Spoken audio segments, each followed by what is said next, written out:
Hello, everyone. My name is Kelvin Nyeusi-Mawazo. I'm the owner of Black Sun Comics. There's some of our books here, and you are watching the Griot and me.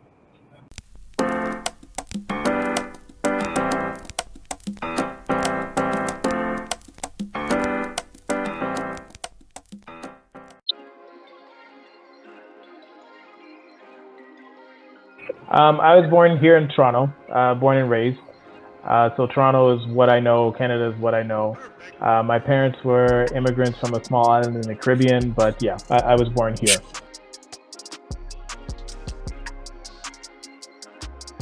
Oh, that was thanks to my grandmother. I remember, I think I was about 4 or 5 years old, standing in line with her at a convenience store, and well, maybe not a convenience store. I forget what kind of store, but it was the kind of store where they had, as you're checking out, you have shelves of magazines and stuff. And I remember seeing I think it was a Superman comic, and I asked my grandmother, could I get it? It just looked interesting to me for whatever reason, and she, on a whim, just said yes. And I would read that thing over and over and over and over again. It's part of how I learned how to read. So yeah, just from that young age, just reading, and then I got into Garfield and Charlie Brown, and then later on I got into like Marvel comics real heavy, like Daredevil and Spider-Man and X-Men, that sort of thing, and then got into a whole bunch of other stuff like autobiographical comics. So it's something that's kind of stayed with me for my whole life. I've always been reading comics, yeah. And it's just a medium that I like. I like how you can combine pictures and words together to tell a story.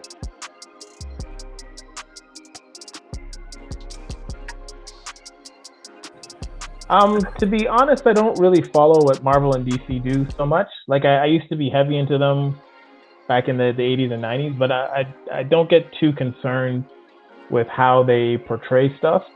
It's partly the reason why I do my own comics, because I was never happy with the way Black people were represented in comics or media in general.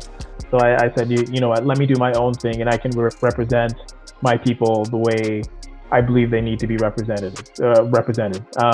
Black Sun Comics is something that I do for the younger version of myself. It's something that I would have liked to have seen when I was, 9, 10, 12 years old, but didn't exist. So as I got older, I still had this love for comic books, and I had some artistic skill and some writing skill. So I figured, let me do my own thing so that younger Black kids coming up can see themselves represented in a cool comic book story. And people respond. The response from people has been amazing. I do shows and people come up all the time. Their kids buy the books and read them. So I'm not happy with the way Black characters are portrayed in mainstream media, which is why I create an alternative, right? And if you or anyone else watching is interested in the alternative, it's important to go looking for that alternative. It's not going to be pushed to you like Marvel or DC. That stuff you don't have to do anything to get, because they have a 50-year head start. I think 90 years from Marvel. I forget how old the company is itself, and millions of dollars, right? So they're always going to be in your face. If you want to see an alternative, it's important to look for that alternative. And everyone has Google, so it's very easy to look up Black comic book authors and see something else, so see something different. So yeah, if you don't like what's going on, make your own stuff.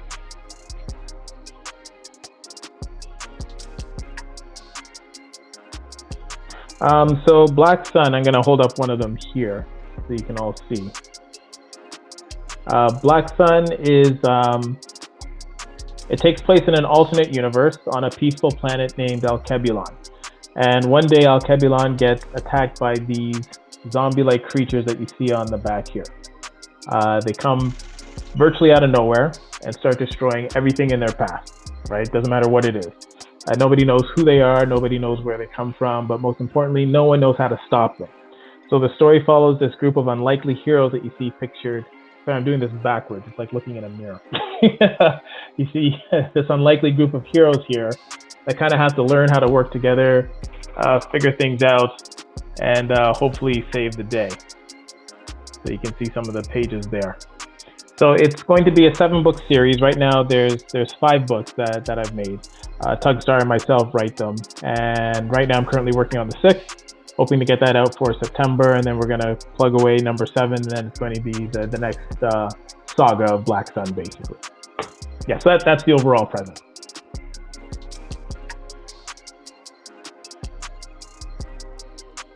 That's another good question. I would say, it's funny. As much as I read comics, I think most of the inspiration from it comes from when I used to watch Saturday morning cartoons. So, I used to watch. Now it's not coming to me, like Thundercats, GI Joe, Transformers. Robotech was a big influence. For those of you who know about Japanese anime, even the old anime stuff like Vanguard Ace and Force 5 and Star Blazers. So a lot of my inspiration and storytelling techniques come from those old cartoons, but then I kind of serialize it in a way that's kind of like some of the Marvel comics that I used to read when I was in my teens. So that's where inspiration comes from. And then of course from African history as well. So just from what I've learned, I put bits and pieces of historical stuff in the book. So there's a whole bunch of hidden gems in these books, and for people who know, you can kind of pick out those Easter eggs, and read the book on a deeper level as well.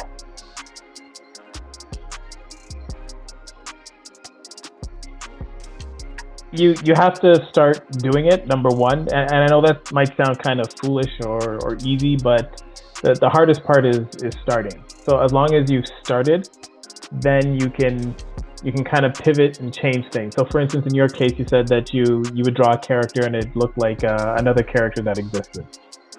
The good thing about that is that you started. So now you have this character that looks, very similar to another one. You can look at it and say, okay, well, you know what, let me change it a bit and add this or add that. Really being original is about taking all the influences that you have and remixing them and then spitting them out based on your own experience. And that's what originality is, basically. So because really there's no such thing as an original idea, but you as an artist or a writer can take a whole bunch of ideas that other people have created and then kind of mix that up in your head and then do your own thing. So it's important to start, and what you create first probably might not be that good, and that's okay. You start and you keep going and you keep going and you keep going and you keep going, and in the process of going, you'll find that you'll improve things, you'll get better, you'll come up with new ideas, and then that's how you can kind of find your voice and find what you are good at specifically as an artist, or a storyteller.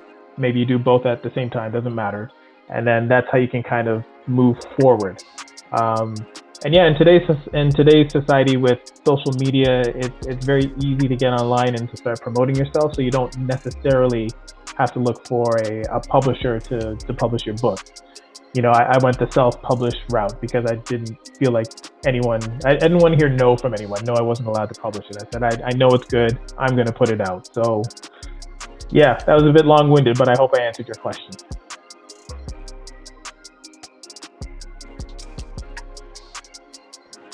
I don't have the answer to that.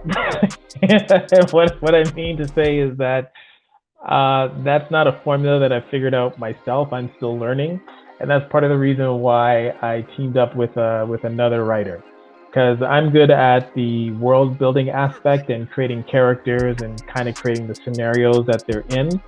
But the actual nitty-gritty of getting a character from point A to point B and C, I have a general idea of how that should go. I realized in the process of writing that I needed help. So that's why I enlisted Tugstar, the other writer who I write with, to kind of help fill in those gaps. So part of doing your own thing is realizing what your strengths are and what your weaknesses are. So for instance, I was better at the illustration aspect and the world building. So I'm good at those things, I'll stick to those things. And then I bring someone else on the team who's better at the things that I'm not so good at, and kind of flesh that out. But it's really about getting inspiration and then reading books about writing as well. And there's a book, for the life of me, I can't think of the name. Maybe it'll come to me. But it was It was an excellent book for how to create a character and then put them in a specific situation, and then you can build a whole story based around that. So that's kind of what I do. But then I get another writer to help me out with filling in the gaps and making things make sense, basically. Yeah.